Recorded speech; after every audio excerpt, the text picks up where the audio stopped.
Miles Upshur is an investigative reporter and the protagonist of Outlast, as well as a secondary character in Outlast, Whistleblower. He arrives to investigate the Mount Massive Asylum based on a lead he receives from an anonymous source. According to a document in the beta version of Whistleblower, Miles originally worked as an ordinary journalist for an unknown company before being fired.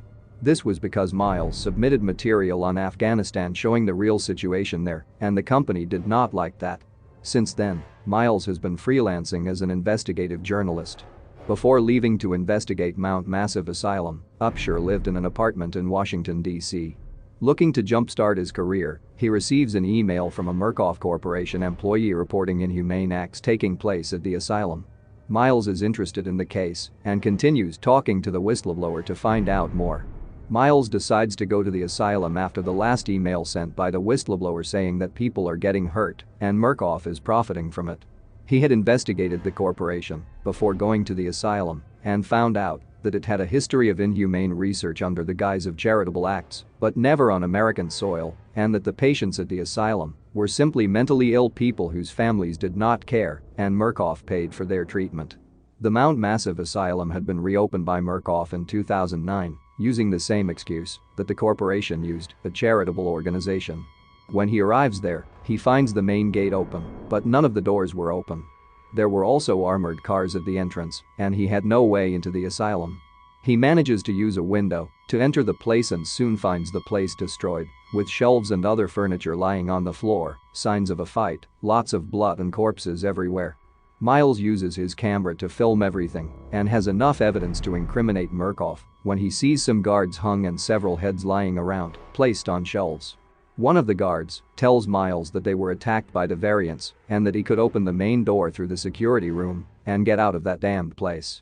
When Miles leaves the room, he is confronted by a huge, deformed man who throws him from the second to the first floor and he passes out.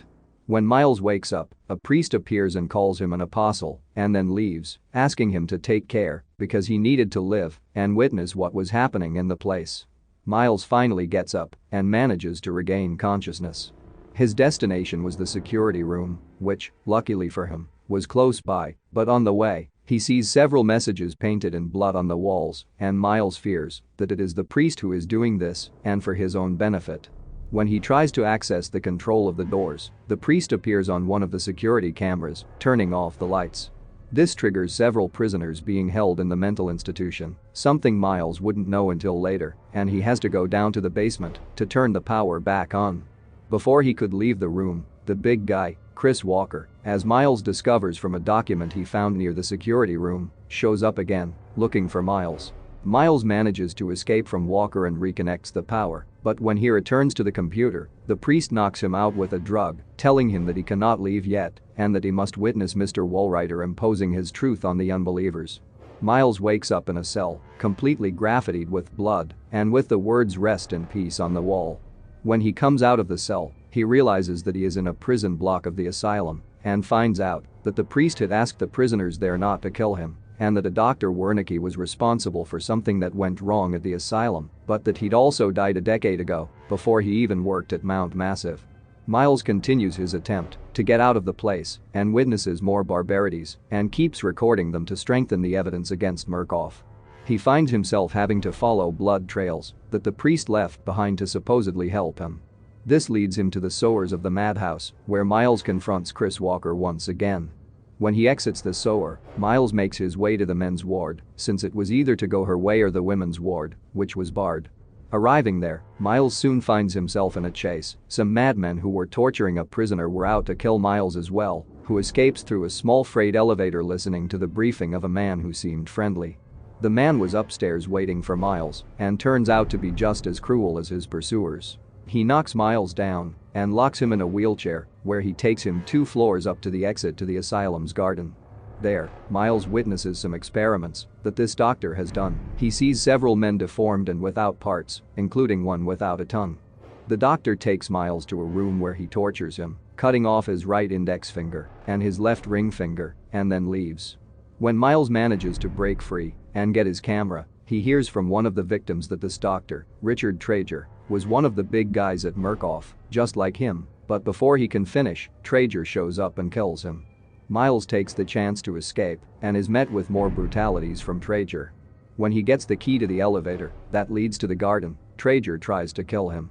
Miles, however, manages to fight back and kills Trager by crushing him between the elevator and the floor above.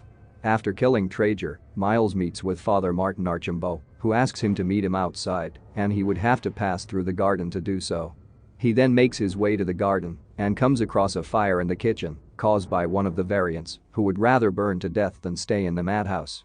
Miles manages to put out the fire after confronting Walker again and makes his way to the garden.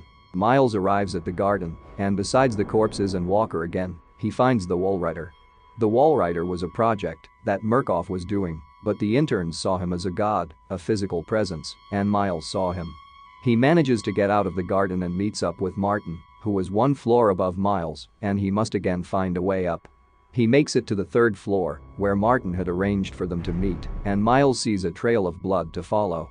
He follows it without any problems, and after confronting Walker once more, he manages to find Martin in a small chapel, nailed to a cross and surrounded by faithful followers.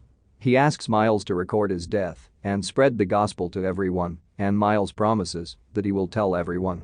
Before he dies, the priest says he has fixed the elevator in the administration block and that Miles can use it to get out of there. Miles manages to use the elevator after escaping from Walker one last time, but instead of the elevator stopping at the exit, it goes further down into the underground lab, where Miles sees several corpses of soldiers killed by Walrider and accepts that he is dead. He continues walking forward and sees that it has already dawned and that a huge garage near the laboratory was full of recent military armored vehicles. As he continues walking, Miles encounters Walrider and tries to run away, but Walker appears and prevents him from continuing, but Walrider kills Walker brutally, and Miles records the soldier's death. He takes advantage of Walrider's disappearance and leaves. On the way, he finds a room, and inside of it is Rudolph G. Wernicke, responsible for the Walrider project and also for part of what happened at Mount Massive. He explains that he didn't die and that Walrider's host, Billy Hope, was protecting him from danger, probably because he saw him as his father. But Dr. Wernicke didn't want that. He wanted Billy dead and Walrider to follow suit and asks Miles to kill him. He was supposed to turn off Billy's life support, which was in the control room of the lab, and Miles manages to do this, but at the last second, as Billy was dying, the Walrider appears and throws Miles across the room, and in the end, he disappears.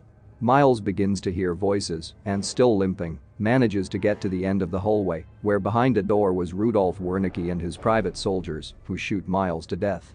However, a loud noise is heard from Walrider and all the others as they, at long last, die. So that was the story of Miles in the first game. If you think we missed something, feel free to express your thoughts in the comment section.